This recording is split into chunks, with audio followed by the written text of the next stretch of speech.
بسم الله الرحمن الرحيم. habeen wanaagsan daawadayaal ku soo dhawaada wararka caawa ee telefishinka HBN. qodobada barnaamijkan aan idinkugu haynana waxaa ka mid ah maxay tahay sirta ku duugan aqoonsiga Israa'iil ay aqoonsatay Somaliland. Arrintan waxay noqotay wararka ugu weyn caalamka, ha noqoto telefishinada, wakaaladaha wararka, jaraa'idka iyo weliba raadiyaasha. baraha bulshada ayaa sidoo kale si weyn loogu lafaguraya.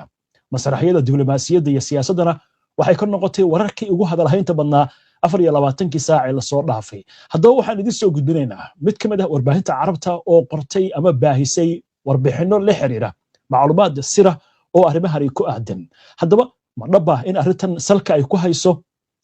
marinka lagu magacaabo baalmalmadal ee badda cas iyo gacanka cadmeed isku xira? maxaa ka jira qorshahan inay qayb ka tahay howlaha barakacinta Falastiiniyiinta ee Israa'iil ay damacsan tahay?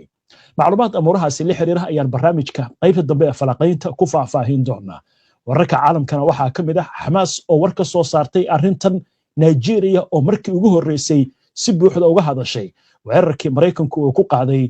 kooxaha lagu magacaabo ISIS ee ka dagaalamaya gobolkaasi. weerar ka dhacay Xalab ayaanoo guudmar. Xamaas ayaa cambaaraysay Israa'iil inay aqoonsato Somaliland, waxayna tilaabadaasi ku sheegtay inay tahay qatar aan hore loo arag iyo isku day la rabo in ay lagu siiyo Somaliland aqoonsi been abuur ah.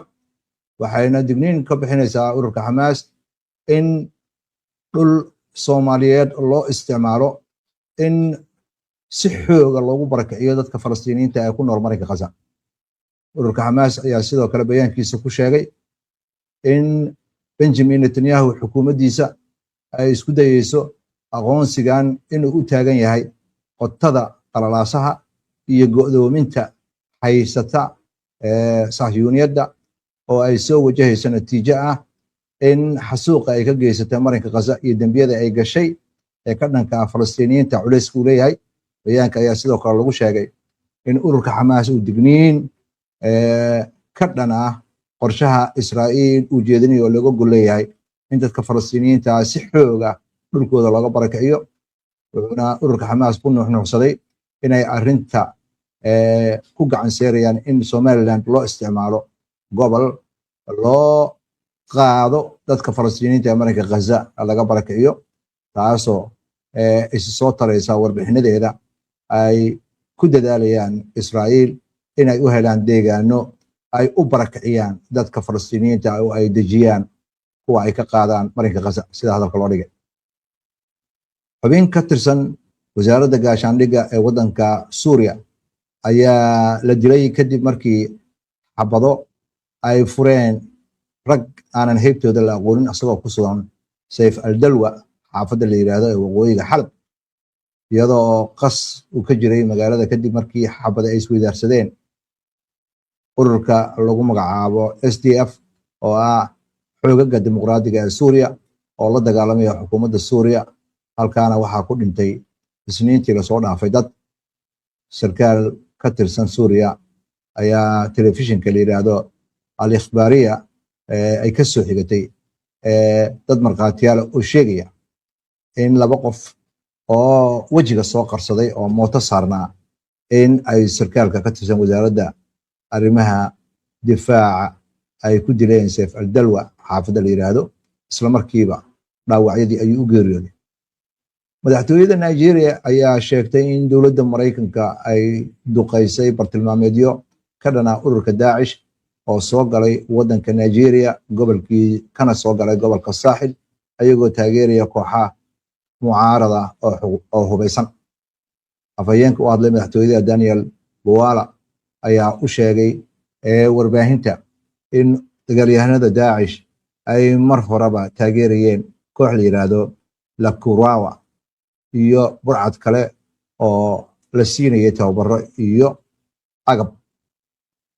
ururka Daacish iyo Lakurawa iyo kooxo kale oo burcada ayaa diyaaradaha Mareykanka lagu bartilmaameysaday sida uu sheegay afhayeenka, wuxuuna hoosta ka xariiqay iskaashiga xoogagaasi xag jirka ah iyo dagaalyahanada maxalliga ah ayaa in dhaweydba socday. faahfaahinta la xiriirta duqeyntana wax warar oo dheeraad lagama soo saarin. waa tahay maxamed, waa mahadsan tahay. daawadayaashana mar kale ayaan soo dhoweynaynaa. daawadayaal, waxaan u gudbaynaa falanqaynta wararka oo aan idinkugu hayno maxay tahay sirta ku duugan aqoonsiga Israa'iil ee Somaliland. waxaynu soo xiginaynaa 2 warbaahin oo ka mid ah warbaahinada ugu afka dheer. maxaa lagu bilaabayaa warbixinadan? kadib markii Israa'iil ay si rasmi ah u aqoonsatay Somaliland oo ah sida hadalka loo dhigay dal madax bannaan oo Soomaaliya xor ka ah, ayaa wadamo ka jira gobolka oo ay horseed ka tahay Sacuudi Arabia, Masar ay ku jirta iyo Turkiga ayaa si dhaqso ah u sheegay in faragelinta Soomaaliya lagu sameynayo ay ku gacan seerayaan, diideenna in la aqoonsado. aqoonsi kastana uu keenayo khatar ka dhan ah midnimada iyo madax bannaanida Soomaaliya. waxaas bayaan ereyo culus lagu qoray, lagu sheegay Soomaaliya waxa ay si xoog leh ugu gacan seeraysaa qaraar khatar gelinaya madax bannaanida iyo midnimada dhuleed ee Soomaaliya, waxaana lagu baaqay in dhammaan dowladaha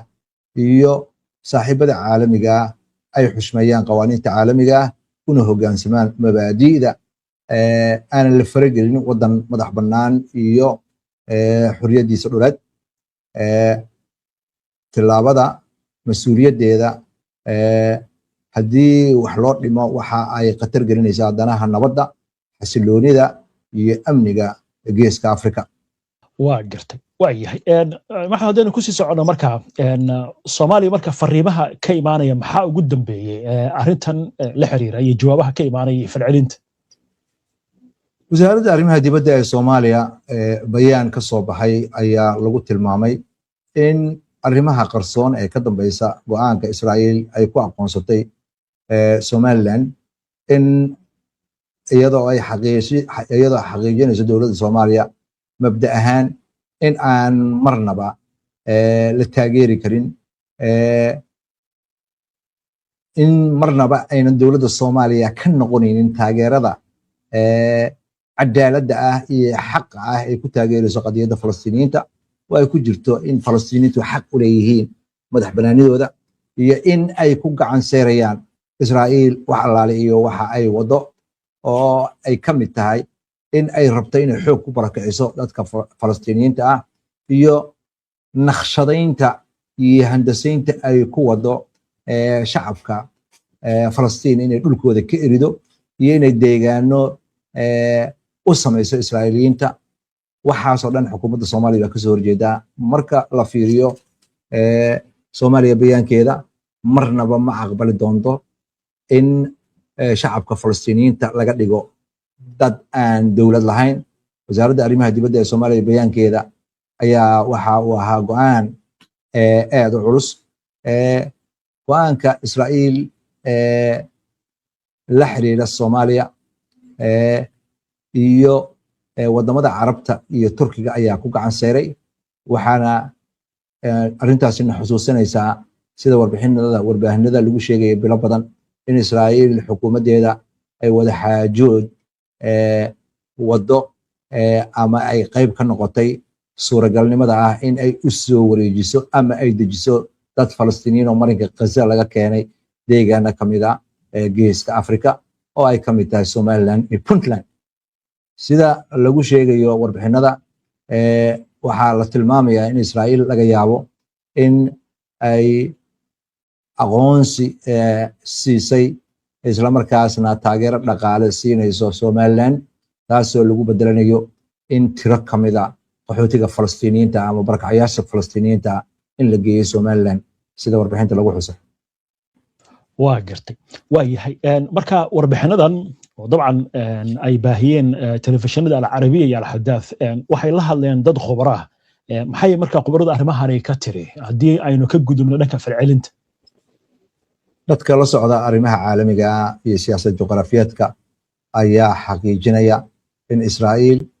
ay hadafyo badan ka leedahay aqoonsiga Somaliland marka laga gudbo galka la xiriira marinka Gaza iyo dadka laga barakicinayo iyo deegaameynta dadka Falastiiniyiinta looga sameynayo meelo kale. waxaa dheer baa la yidhi intaas dheer in la rabo in Israa'iil ay ku yeelato meel ay cagaha dhigato wadahan caalamiga ah oo ay ka mid tahay biyo mareenka baabul mandib. Dr. Nadia Helmi oo ah professorad dhigta cilmiga siyaasadda kana tirsan jaamacadda bin Suef ayaa sheegaysa in wadamada carabta iyo wadamada gobolka ay ku gacan seerayaan go'aanka Israa'iil oo laga gol leeyahay ma aha oo keliya in lagu taageerayo Somaliland in la taageerayo Somaliland sidoo kale waxaa la rabaa in laga shaqeeyo istiraatiijiyad military iyo mid sireed oo qorshayaasheeda ay socdaan lagu raadinayo in lagu barakiciyo dadka Falastiiniyiinta ah ee ku sugan marinka Gaza loona barakiciyo Somaliland ama loo wareejiyo Somaliland. waxaana sharaxaad ay ka bixinaysaa gabadhan khabiirada ah go'aankaasi ayaa waxaad moodaa in aad looga soo wada horjeestay waxyaabaha dalalka ka soo horjeestana waxa ugu mudan baa leeyahay waddanka Shiinaha. sidoo kale gabadhani waxay sheegaysaa oo ay warbaahinta carabta u sheegtay in aqoonsiga Israa'iil ee Somaliland oo ah baa leeyahay in waddanka Shiinaha uu inta badan u arko inay tahay arrin khatar oo aan hore loo arag oo khatar gelinaysa nabadda caalamka, amniga iyo maridda badda cas. waa gartay arrinta Shiinaha maxaan haddaynu kusii soconno maxay khabiirku ka leedahay oo faahfaahin ka bixinaysaa? dowladda Shiinaha ay gabadhan khabiirada leedahay waxa ay si weyn oga cabsanaysaa in aqoonsiga Israa'iil uu keeni doono in heshiisyo bartilmaameedka looga dhigto iskaashi looga shaqeynayo amniga xagga badaha oo ka horjeeda danaha isticmaalidda maraakiibta Shiinaha iyo danaha gobolka geeska Afrika iyo gobolka bariga Afrika. gabadhan khabiirada ayaa waxay ku nuuxnuuxsanaysaa in dhinacyada ka walwalsan arrimahani ay Shiinaha ka filayaan in go'aanka Israa'iil uu horseedi doono in uu isbedel weyn ku keenayo isu dheelitirnaantii xagga awoodda gobolka bariga dhexe waxayna khatar ku tahay danaha Shiinaha iyo xulafadiida gobolka geeska Afrika. gabadhan oo cilmiga siyaasadda baratay ayaa waxa ay daboolka ka qaaday in Israa'iil ay u hanqaltaagayso in ay dekedda Berbera oo ku taala geeska Afrika ay ka dhigi doonto meel aad cabsideeda ay u ballaarato sababtoo ah dekedda Berbera ayaa loo arkaa in ay noqon karto meel tartan xoog leh xudun u noqota ee gobolka ka dhaca. Israa'iilna iskaashigan ay la yeelanayso Somaliland ayaa waxa uu dardar gelinayaa in laga yaabo in agabka caalamka ee meeshaas mara ee lagu xiriirinayo badda cas iyo suuqyada Afrika inay Israa'iil galgal ku yeelato taasoo hoos u dhigaysa Israa'iil ku tiirsanaantii ay ku tiirsanayd badaha caalamiga saameyn ay ku yeelato xoogaga Israa'iil ka soo horjeeda gobolka badda cas ku teedsan galgalka ku leh. waa gartay sidoo kale qabiir kale oo laga wareystay arrintan wuxuu ka hadlayaa arrintu inay arrimo kale ku jiraan bal inoo faahfaahin arrimahaas kale. aqoonsiga Israa'iil dhulkan Somaliland ayaa waxaa laga yaabaa inuu dardargeliyo in tiknoolajiyada casriga ah ee dabagalka inay Israa'iil meelahaas dhigato tanna waxa ay calaamad u tahay in dabagal weyn iyo qaab wax lagu dabagalo in la isticmaali karo kaasoo saameyn ku yeelanaya diyaaradaha iyo wadiiqooyinka xagga badda ee la mara ee geeska Afrika. arrintaasna waxa ay ka dhan tahay danaha dalalka Carabta, Shiinaha iyo xulufada ay dalalkaasi leeyihiin. Dr. Amjad Shihab oo asna professor cilmiga siyaasadda dhiga ah isla markaasna qawaaniinta caalamiga jaamacadda Qudus ka dhiga ayaa u sheegay warbaahinta Carabta in Israa'iil aqoonsigeeda Somaliland aynan ahayn oo keliya mid looga gol leeyahay dhabaha loo xaaro in dadka Falastiiniyiinta la dejiyay Somaliland sidoo kale ujeeddadu waxay tahay juqraafi ahaan iyo istiraatiiji ahaan in gobolkan geeska Afrika gaar ahaan in uu yahay mid aad iyo aad gobolka muhiim ugu ah. waa gartay inkastoo arrintan warbaahinta Israa'iil iyo ta Mareykankuba ay ka hadleen barakacinta oo la sheegay in xitaa wadamo kale ay ku jiraan meelaha dadka Falastiiniinta loo barakacinayo oo Liibiya ka mid tahay la soo hadal qaaday Suudaan la soo hadal qaaday iyo wadamo badan oo geeska Afrika oo soo Suudaan xitaa ka mid tahay warbixintu maxay kaloo ka sii tiri oo faahfaahin arrinkaasi in qasab dadka Falastiiniinta ee Mareykanka qasad degan loo barakiciyo dhulka Somaliland arrin maangala maaha sida maqaalka lagu sheegayo gaar ahaan ilaa iyo laga soo bilaabo inay arrintaani rasmi ahayn oo dadka Falastiiniyiinta ay marnaba aqbali doonin iyo wadamada Carabta gaar ahaan wadanka Sacuudi Arabiya iyo Masar oo si weyn u diiday fikirkaasi iyo isku day walba oo la rabo in lagu barakiciyo dadka Falastiiniyiinta loo barakiciyo Sinai ama wadanka Urdun ama Jordan ama Iraq ama wadamo ka tirsan Latin America ama Koonfurta America iyo wadamo kale kulligood siyaasadahaasi waa dhicisoobeen sida maqaalka loo dhigay khabiirkana waxa uu sheegayaa ama sharaxaya Somaliland in ay tahay meel aan caalamku aqoonsanayn sida daraadeedna Falastiiniyiinta in aan la dejin karin halkaasi siyaasad ahaan iyo sababa qaanuunka xagiisa ah waxa lagu xoojinayo aragtidan juqraafiyadeed iyo istiraatiijiyadeed oo muhiimadda siinaya go'aankan Israa'iil ayaa waxa ay tahay in Israa'iil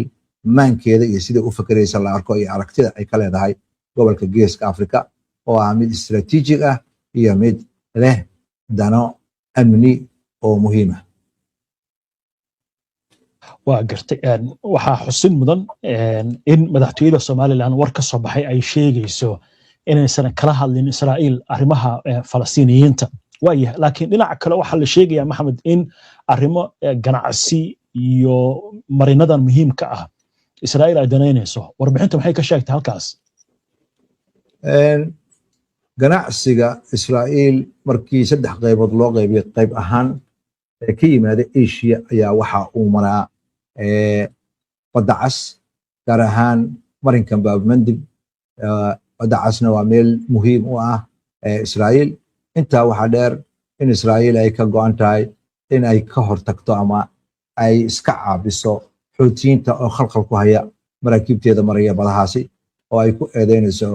inay qaado weeraro ay ku carqaladaynayso badan caalamiga ah iyo marinkan caalamiga ah waxaana hadda kordhay kharashka ku baxaya maraakiibta iyo xamuulka ay qaadayaan waxayna carqaladaysay dekada Rashrash ama Elyat ay Israa'iil u taqaano ee ku taala Israa'iil lafsigeeda Israa'iil ayaa waxa ay garwaaqsatay in amnigeeda qaranka uu ka bilaabanayo meel fogfog iyo xeebo fogfog oo caalami ah waxayna raadinaysaa in ay goobo ay ku yeelato waxaan loo yaqaano sahay Bab Mandeb ku dhow inay abuurto sida uu khabiirka hadal ku dhigayo wuxuuna sharaxayaa Israa'iil inay u aragto Somaliland inay tahay goob munaasab ku ah hadafka ay leedahay si toosana gobol ugu aadan gacanka cadmeed una dhow Bab Mandeb isla markaana ka soo horjeeda ama kaabaha ku haya wadanka Yemen waxaasoo dhan Israa'iil waxa ay rabto weeye sida maqaalka lagu soo gabagabeeyay waa tahay Maxamed aad baad u mahadsan tahay daawadayaashuna ay mahadsan yihiin waxaa xusid mudan warbixinadan inaynu ka soo xiganayno warbaahinta Al-Carabiya iyo Al-Hadath sidoo kale wararka ugu dambeeya waxaad kala socon doontaan insha Allah taala barnaamijyadeena soo socda inta ayaan ku soo gabagabeynaa barnaamijka waana ku mahadsantihiin daawashada barnaamijka si aad ula socoto wararkan barnaamijyadan iyo macluumaadka